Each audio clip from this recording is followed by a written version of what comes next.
So Rivian has absolutely just been crushing it lately. I'm sorry. I'm gonna sound like a Rivian fanboy here pretty soon, but you just gotta hand it to them a little bit here. The R1S has been doing great. Actually, recently, according to Cox Automotive's registration data, they figured out that the R1S has become the 5th best-selling EV in the United States, which is pretty crazy when you consider all of the other vehicles that are in the top 5. At the top, it's no surprise, obviously, it's the Tesla Model Y, best-selling car in the world. And then beneath that, you've got a Model Y variant, if you will, the Tesla Model 3. Below that, you have, surprisingly, the Mustang Mach-E. Still wish they wouldn't have called it a Mustang, but, yeah, it's got supercharger access, and it's from Ford, a very popular automaker. And the more recent updates with the 2025 Mach-E made it more affordable with better range. So, just an honest, good crossover on the market. I personally think it's better looking than the Model Y. Sorry. Then you've got the Honda Prologue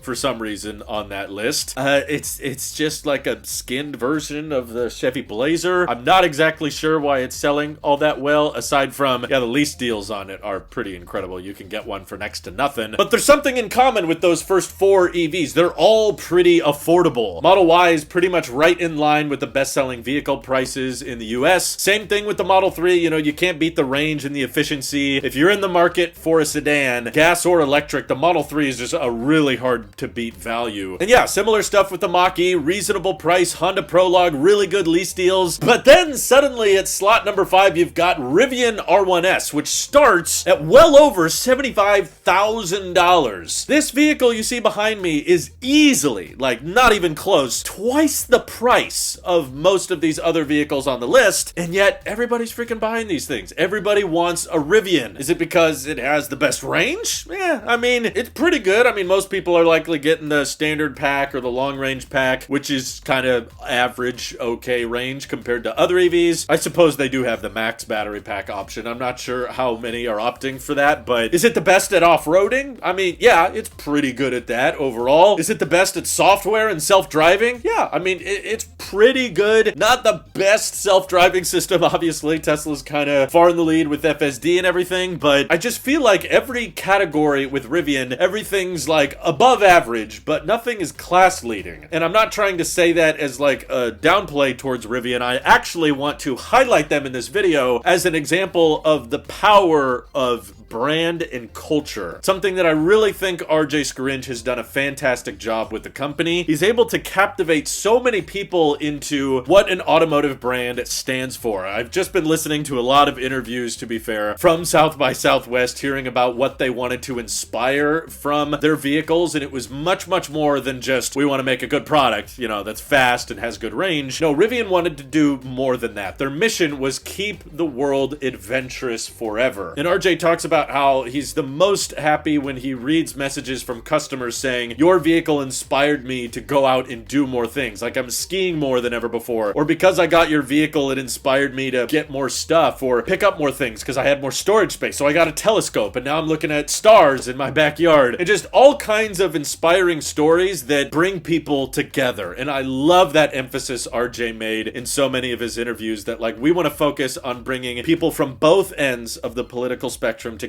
to unite and find a common vision and focus on what's the best thing we can do for our kids. And he feels like, yeah, that's probably not as controversial as a statement. We may disagree on what the best ways are to achieve those goals, but we can at least all agree that we want a good future for the next generation and the generations to follow. In building such an inviting, welcoming brand with their Rivian spaces and engaging with their community and creating such a great company culture, I feel like that has likely had some kind of effect on why people want a Rivian, and it certainly makes the brand way more attractive than I think a lot of other brands out there. At least I'm the kind of guy that it's working on. I'm thinking like, man, do I want a Rivian? Should I put a deposit down on an R2? Maybe I should wait for the R3. The R3 is really sweet looking, and I love the smaller footprint, but the R2 is probably better at car camping. All this stuff, and I take a step back and I'm like, Drew, you're the sedan guy. I love efficiency. You know, I still want my Aptera, and there's nothing really inherently apparently more efficient about off-roading adventuring vehicles, and yet just from RJ talking about ethics and what the Rivian brand wants to stand for, it's like, I want to be closer. I want to be cool like all you guys. It's powerful. It has an effect. I feel very similarly about all of the people in my life who buy Subarus. They absolutely love them, and they're honestly pretty meh vehicles. I've driven Subarus for extended period. They're not great, in my opinion. Like, the software sucks, the mileage isn't fantastic, and there's all kinds of problems with the all-wheel drive. If you replace one tire, you gotta replace them all. They're just kind of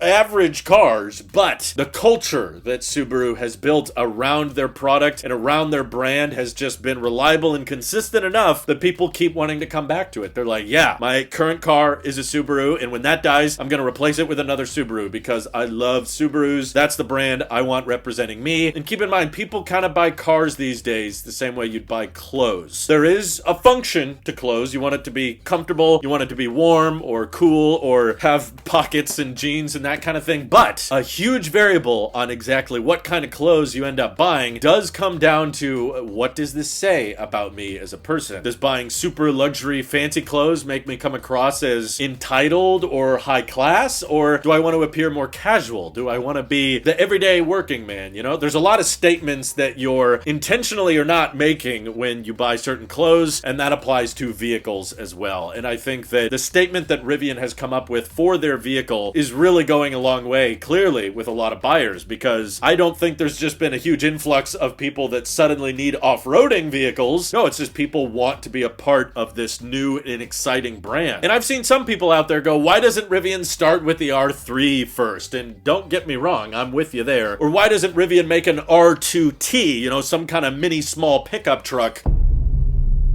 Well, and I think the sales are a good indication as to why they're starting with an R2, which is basically just a slimmed down, cheaper, more efficient R1S. It's because the R1S is in the top 5 and the R1T is not even in the top 20. You can see this in the resale market, by the way. R1Ts are way more affordable, so if you're looking for a relatively cheap way to get into the Rivian ecosystem, R1Ts are selling for much, much, much lower than the R1S. Everybody wants the SUV variant, and kind of rightfully so. The R1T is a great overall truck. I would happily drive one. I love the gear tunnel, but it's kind of a smallish bed relative to the size of the truck, and not having a midgate means that it's kind of hard to do, you know, climate-controlled car camping in that thing, which is weird because my Model 3, in a way, has a midgate. You know, you can fold down the second row of seats, we can throw a mattress back there, and we camp in the back and run the AC all night. It's great. But I couldn't do that in our R1T. The cabin is too small, and the bed doesn't open it up, so I'd have to go aftermarket and get tents and then heated blankets because you can't route the HVAC up there. Whereas in the R1S, you just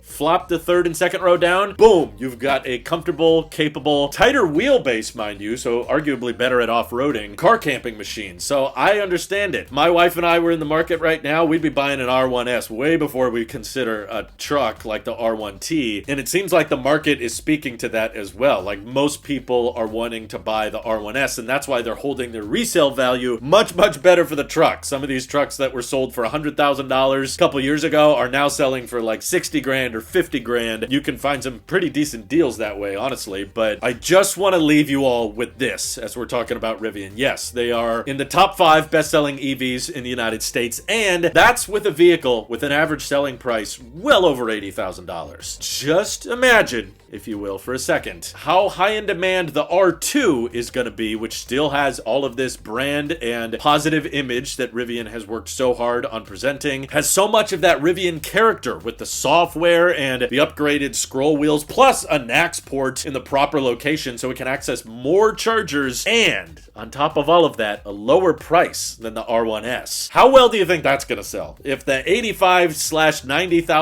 Rivian is in the top 5 best-selling EVs, what's the $50,000 Rivian gonna sell at volume-wise? I don't know. I'm just saying it might give the Model Y a little bit of competition that it so desperately needs. I'll never say Tesla killer. I don't think there are Tesla killers apart from that Elon guy, but I have a feeling that R2 is gonna push some serious numbers, and they're probably not gonna be able to make enough to keep up with demand. There's a good chance they're gonna start out with a launch series, you know, tri-motor option that's probably 70 grand, and they're just gonna sell every single one they make. And once they run out of demand for that one, they're gonna do a dual motor option that's 60 grand, and then they'll sell every one of those they can make. And I think the average selling price for these R2s are gonna be really, really high relative to what we see the Model Y selling for within the same time period. But anywho, how do you guys think the R2 is gonna perform, and what do you think the present day sales of the R1S mean for the future of the company? Feel free to let me know your thoughts down in the comments below, and thank you to everybody supporting this channel directly. Seriously, helps us out a ton, as does just watching these videos. So thanks again. Have an excellent rest of your day.